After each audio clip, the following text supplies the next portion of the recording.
अस्सलाम वालेकुम students and welcome back to our YouTube channel. तो जैसा कि हमने 10th क्लास का फिज़िक्स वाला पोर्शन स्टार्ट कर चुके थे और इस फिज़िक्स वाले पोर्शन में चैप्टर नंबर 6 इनेराफ़े नूर या रिफ्रैक्शन ऑफ लाइट, ये चैप्टर की पहली एक्टिविटी इंट्रो हम देख चुके थे। उसके बाद जो फर्स्ट लेक्चर था हमारा, उस फर्स्ट लेक्चर में हमने इनेराफ़े नूर के कवानीन, लॉज ऑफ रिफ्रैक्शन, ये वाला पॉइंट देखा था। आज हम जो पॉइंट स्टार्ट करने वाले हैं वो पॉइंट है इनेराफ़ नुमा या रिफ्रैक्टिव इंडेक्स। रिफ्रैक्टिव इंडेक्स से मुतालिक कुछ बेसिक पॉइंट्स हम सबसे पहले देखेंगे और इसके बाद में रिफ्रैक्टिव इंडेक्स क्या होती है, रिफ्रैक्टिव इंडेक्स हम किसे कहेंगे, ये हम देखेंगे। और इसके बाद में स्नेल्स फार्मूला क्या होता है उसके बारे में हम जानेंगे। तो चलिए स्टार्ट करते हैं। सबसे पहला पॉइंट रिफ्रैक्टिव इंडेक्स का, it is also known as refraction index and Snell's law. Refractive index को और हम रिफ्रैक्शन इंडेक्स भी कह सकते हैं और स्नेल्स लॉ भी कह सकते हैं।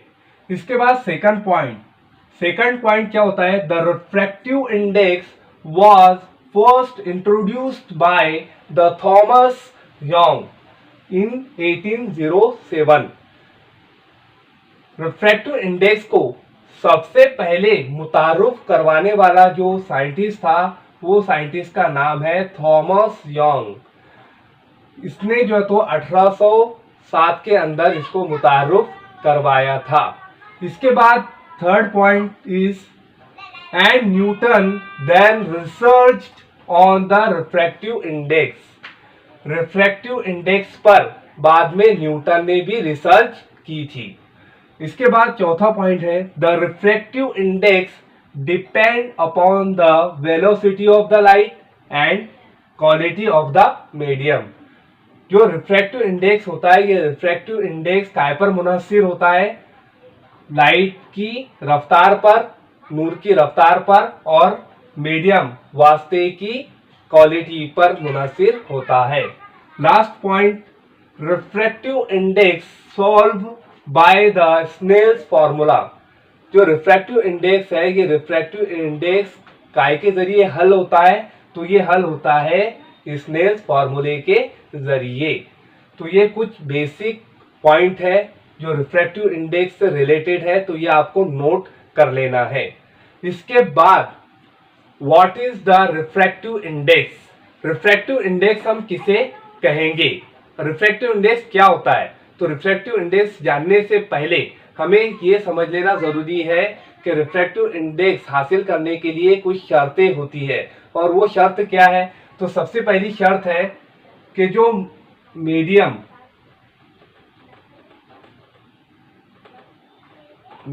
कहे आप इसको, या आइटम इसे कह सकते हैं आप, जो आइटम्स है वो आइटम्स कौन कौन से होते हैं। तो यहाँ पर दो तरह के आइटम्स होते हैं, एक होता है ओपेक और दूसरा होता है ट्रांसपेरेंट।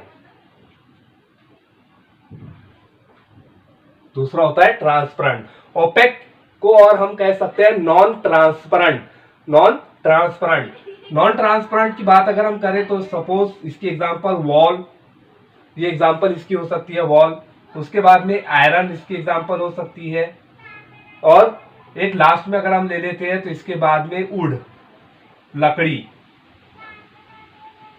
भी इसकी एग्जांपल हो सकती है। ट्रांसपेरेंट मीडियम हम किसे कहेंगे, तो ट्रांसपेरेंट मीडियम कौन कौन से हो सकते हैं, तो आपको पता है एयर, ये ट्रांसपेरेंट मीडियम हो सकता है।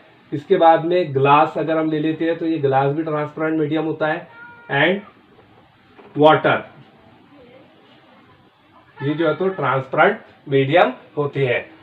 अब यहाँ पर जो ट्रांसपेरेंट मीडियम है, एयर, ग्लास एंड वाटर, तो हर एक मीडियम में जो नूर की रफ्तार होगी, वो नूर की रफ्तार जो है तो डिफरेंट होती है, अलग अलग होती है। एयर में कुछ होंगी, ग्लास में कुछ होंगी और वाटर में कुछ और होंगी। तो इस तरह से यहाँ पर ये शर्तें हैं, जो पहली शर्त हुई। दूसरी शर्त अगर हम बात करें तो यहाँ पर ये मीडियम वाली पहली शर्त। दूसरी शर्त अगर हम बात करें तो दूसरी शर्त है कि हमें दो मीडियम की जरूरत पड़ेगी। दो मीडियम अगर रहेंगे तभी जाकर रिफ्रैक्टिव इंडेक्स हासिल होता है, इनेराफनुमा हासिल होता है। तो यहाँ पर मीडियम कितने चाहिए? दो मीडियम चाहिए। तो यहाँ पर ये दो मीडियम अगर रहेंगे तब जाकर ही हमें रिफ्रैक्टिव इंडेक्स हासिल होता है। अब रिफ्रैक्टिव इंडेक्स हम किसे कहेंगे? जब नूर की शुआ लाइट रेस एक शफाफ ट्रांसपेरेंट मीडियम से दूसरे शफाफ वास्ते या दूसरे ट्रांसपेरेंट मीडियम में एंटर होती है, दाखिल होती है, तो दाखिल होने के बाद में नूर की शुआ की सिमत तब्दील होती है। और जो नूर की शुआ की सिमत तब्दील होती है तो इसी तब्दील शुदा सिमत को ही इनेराफनुमा कहते हैं, रिफ्रैक्टिव इंडेक्स कहते हैं। तो इस तरह से यहाँ पर तब्दीली आती है। और वो तब्दीली क्यों आती है? वो तब्दीली इसलिए आती है कि जब नूर की शुआ लाइट रेयरर मीडियम से डेंसर मीडियम में दाखिल होती है, यानी लतीफ वास्ते से कसीफ वास्ते में वो दाखिल हो रही है, तो दाखिल होने की वजह से क्या होता है कि उसकी जो रफ्तार है उसकी रफ्तार में तब्दीली वाक़ई होती है। उसकी रफ्तार में तब्दीली किस तरह से वाक़ई होती है? तो रेयरर से डेंसर में अगर दाखिल हो रही है तो दाखिल होने की वजह से क्या होता है कि उसकी रफ्तार धीमी हो जाती है, उसकी रफ्तार जो है तो वहाँ पर स्लो हो जाती है। और स्लो होने की वजह से क्या होता है कि इनेराफनुमा बढ़ जाता है, इनेराफनुमा वहाँ पर हमें दिखाई देता है। तो इस तरह से यहाँ पर ये इनेराफनुमा होता है। तो इनेराफनुमा के बाद में ये तो मैंने आपको एक्सप्लेनेशन दिया हूं। अब हम डायग्राम की मदद से जानेंगे कि रिफ्रैक्टिव इंडेक्स क्या होता है, रिफ्रैक्टिव इंडेक्स किस तरह से हासिल होता है। तो यहां पर मैंने आपको शर्तें बताया था। दो आइटम्स होते हैं, एक ओपेक होता है, नॉन ट्रांसपेरेंट होता है, और दूसरा ट्रांसपेरेंट होता है। तो नॉन ट्रांसपेरेंट अगर आइटम हम लेंगे, मीडियम अगर हम लेंगे, तो उसमें से नूर की शुआ रिफ्रैक्ट नहीं होंगी, उसमें से नूर की शुआ का इनेराफ नहीं होगा। तो हमें यहाँ पर कौन से मीडियम लगेंगे? ट्रांसपेरेंट मीडियम लगेंगे। और ट्रांसपेरेंट मीडियम कितने लगेंगे? दो। तो दो ट्रांसपेरेंट मीडियम हम यहाँ पर लिए हैं। पहला है हवा वास्ता या एयर मीडियम, यहाँ पर हम पहले लेंगे। उसके बाद में दूसरा जो मीडियम है वो दूसरा ट्रांसपेरेंट मीडियम है ग्लास। तो ये दो ट्रांसपेरेंट मीडियम हमें लगेंगे और दो ट्रांसपेरेंट मीडियम यहाँ पर हमने लिए हैं। अब हमें देखना है कि किस तरह से यहाँ पर इनेराफ होता है। तो सबसे पहले जो हवा है ये लतीफ वास्ता है, रेयरर मीडियम है। इसके बाद ये जो शीशा है, ग्लास है, ये ग्लास कसीफ वास्ता है, यानी डेंसर मीडियम है। तो इस तरह से दो मीडियम हमने यहाँ पर लिए हैं, एक है रेयरर, दूसरा है डेंसर। अब इसके बाद में क्या है? जब नूर की शुआ इस शफाफ वास्ते यानी रेयरर मीडियम से इस डेंसर मीडियम यानी ग्लास मीडियम में दाखिल होती है, तो दाखिल होने के बाद में इस नूर की शुआ में, इस लाइट रेज में कुछ तब्दीली वाक़ई होती है। और वो तब्दीली किस तरह से वाक़ई होती है? तो यहाँ पर ये इस तरह से बेंट होती है, इस तरह से झुकती है, यानी नॉर्मल पॉइंट्स के टूवर्ड्स वो जो है तो ट्रैवल करती है। इस तरह से यहाँ पर आपको दिखाई दे रहा होगा कि ये जो है तो ये इंसिडेंट लाइट है, जिसको अपन आई से जाहिर करते हैं इंसिडेंट लाइट। ये इंसिडेंट लाइट कुछ इस तरह से ट्रैवल कर रही है हवाई वास्ते में। और जब ये इस ग्लास मीडियम में दाखिल होती है तो दाखिल होने के बाद में इस नूर की शुआ में तब्दीली हमें दिखाई देती है। ये तब्दीली कैसी है? ये नॉर्मल पॉइंट से जो है तो बेंट होती है, झुकती है। तो इस तरह से यहाँ पर ये ट्रैवल करते हुए हमें दिखाई देती है। जब ये नूर की शुआ इस तरह से झुकती है तो हम कहेंगे कि यहाँ पर कुछ ना कुछ इनेराफनुमा हासिल होता है, कुछ ना कुछ यहाँ पर रिफ्रैक्टिव इंडेक्स हासिल होती है। अब ये जो रिफ्रैक्टिव इंडेक्स हासिल हो रही है, ये रिफ्रैक्टिव इंडेक्स किस तरह से हासिल हो रही है? तो इस एयर मीडियम के अंदर जो नूर की रफ्तार है वो कुछ और है, और यहाँ पर जब ये शीशे के अंदर दाखिल हो रही है तो दाखिल होने के बाद में इसकी नूर की रफ्तार कुछ और होती है। तो हम कह सकते हैं कि यहाँ पर ये जब रेयरर मीडियम से, जब ये रेयरर मीडियम में होती है तो रेयरर मीडियम में होने के वक्त में इसकी जो रफ्तार है, इसकी जो वेलोसिटी है, वो वेलोसिटी कैसी होंगी? फास्ट होंगी। रेयरर मीडियम में वेलोसिटी कैसी होंगी? फास्ट होगी। और डेंसर मीडियम की अगर हम बात करें तो डेंसर मीडियम में वेलोसिटी इसकी कैसी हो जाती है? स्लो हो जाती है। तो इस तरह से यहाँ पर ये रेयरर मीडियम में फास्ट होती है और डेंसर मीडियम में स्लो होती है, जिसकी वजह से इनेराफ्लुमा यहाँ पर हमें ज्यादा दिखाई देता है। यानी यहाँ पर जो है तो रिफ्रैक्टिव इंडेक्स इंक्रीज होता है और इंक्रीज होने की वजह से ही यहाँ पर इंक्रीज काय की वजह से हुआ है? इसकी जो वेलोसिटी है, इसकी वेलोसिटी कैसी हो गई है? स्लो हो गई है। और स्लो काय की वजह से होती है? तो आपको पता है कि यहाँ पर ये डेंसर है तो यहाँ पर इसकी जो है तो डेंसिटी कैसी है? ज्यादा है। डेंसिटी इसकी कैसी होगी? ज्यादा होगी। और वो डेंसिटी कौन सी डेंसिटी है? मास वाली डेंसिटी नहीं, ऑप्टिक डेंसिटी, ऑप्टिकल डेंसिटी से हम कहेंगे, ऑप्टिकल डेंसिटी। तो ये ऑप्टिकल डेंसिटी होती है। ऑप्टिकल डेंसिटी हम किसे कहेंगे? कि ऑप्टिकल डेंसिटी मीन्स ये जो शीशा, ये जो ग्लास है, ग्लास के अंदर जो मॉलिक्यूल्स है वो मॉलिक्यूल्स कैसे है? डेंस है। डेंस होने की वजह से यहाँ पर ऑप्टिकल डेंसिटी हमें हासिल होती है। और ऑप्टिकल डेंसिटी हासिल होने की वजह से क्या होगा कि नूर की शुआ में कुछ ना कुछ रुकावटें पैदा होंगी।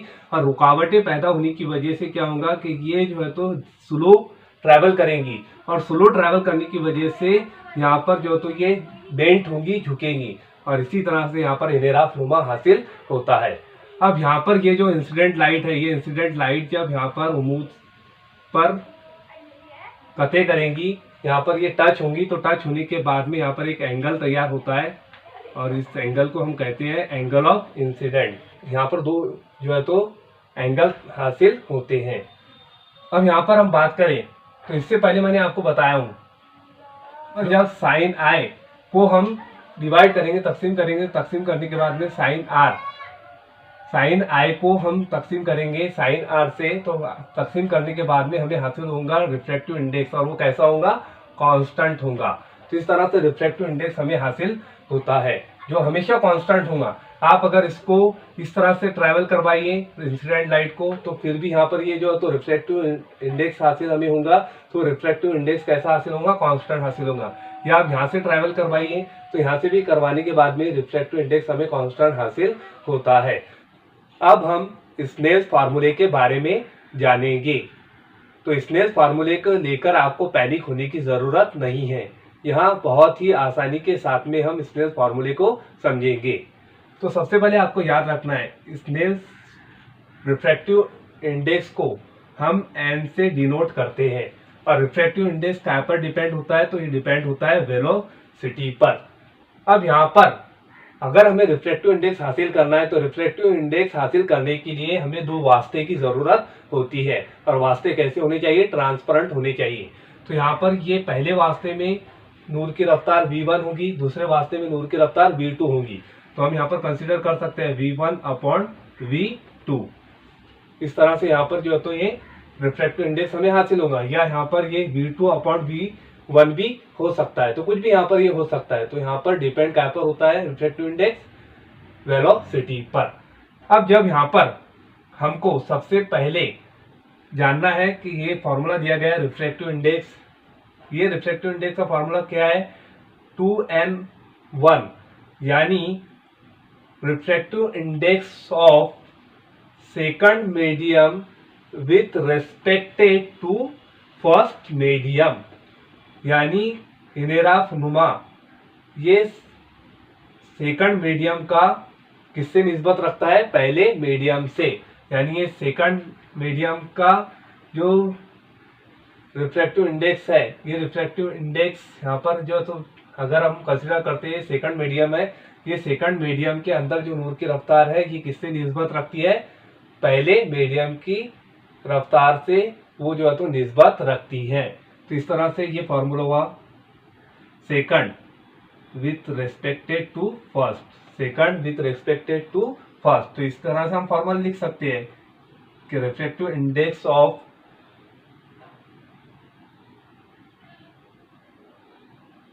Refractive index of second medium with respected to first medium.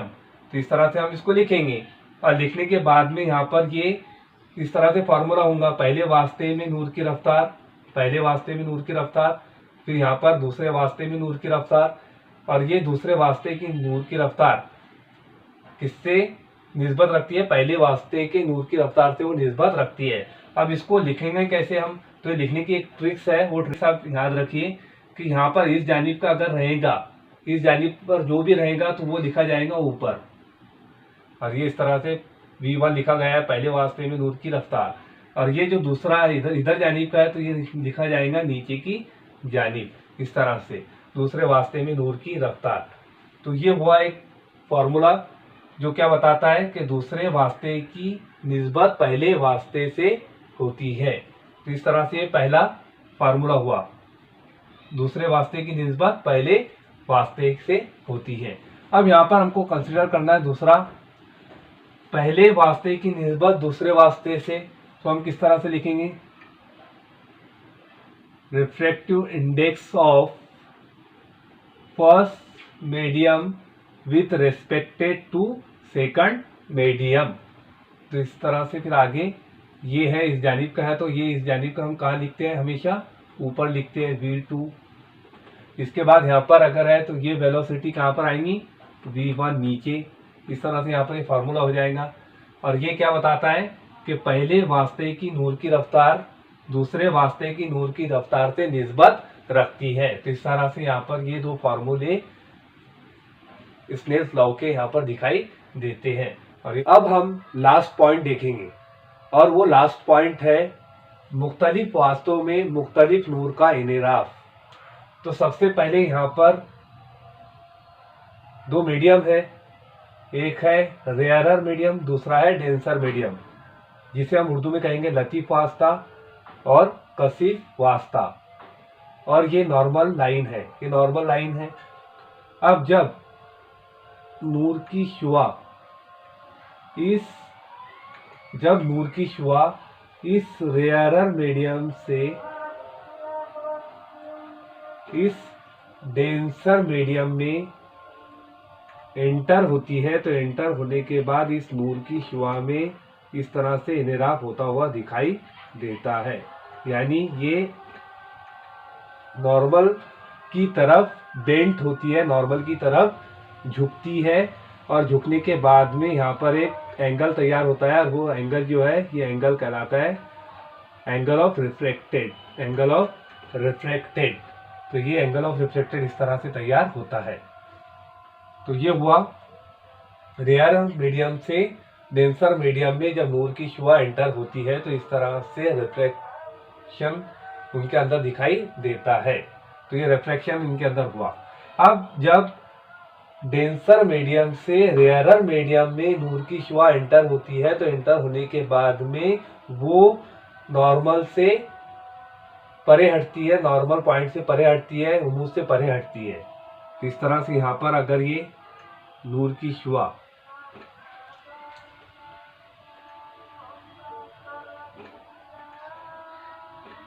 इस डेंसर मीडियम से नूर की शुआ इस रेयरर मीडियम में दाखिल होती है, तो रेयरर मीडियम में दाखिल होने के बाद नूर की शुआ में इनेराफ होता है, वो मुंह से परे हटती है। इस तरह से रिफ्रैक्टिव एंगल यहाँ पर भी तैयार होता है। ये रिफ्रैक्टिव एंगल इस तरह से यहाँ पर भी तैयार होता है, ये मुंह से परे हटती है। और जब इस रेयरर मीडियम से परपेंडिकुलर या उमूदन जब नूर की शुआ एंटर होती है, तो एंटर होने के बाद में नूर की शुआ में कोई भी इनेराफ होता हुआ हमें दिखाई नहीं देता है। तो यहाँ पर इनेराफ नहीं होता है, यहाँ पर ये सीधे दाखिल हो जाती है। इस तरह से यहाँ पर कोई किस्म का इनेराफ दिखाई नहीं देता है, ये सीधे दाखिल हो जाती है। अब हम इसको एक एक करके रिवाइज कर लेते हैं। हमने ए स्टेप में देखा है कि जब नूर की शुआ रेयरर मीडियम से डेंसर मीडियम में दाखिल होती है, तो दाखिल होने के बाद में वो उमूस की जानिब झुकती है, बेंट होती है। बी स्टेप में हमने देखा है कि जब नूर की शुआ डेंसर मीडियम से रेयरर मीडियम की तरफ दाखिल होती है तो दाखिल होने के बाद में वो उम्मूद से परे हटती है और इस तरह से यहाँ पर हिमेराक होता हुआ हमें दिखाई देता है और उसमें जो तो रिफ्रैक्टिव एंगल भी तैयार होता है। और यहाँ पर सी स्टेप के अंदर हमने देखा है कि जब रेयरर मीडियम से नूर की शुआ को उम्मूदन दाखिल किया जाता है डेंसर मीडियम में तो उसमें कोई भी किस्म का रिफ्रैक्टिव एंगल तैयार नहीं होता है। तो ये टॉपिक भी हमारा यहाँ पर कंप्लीट होता है।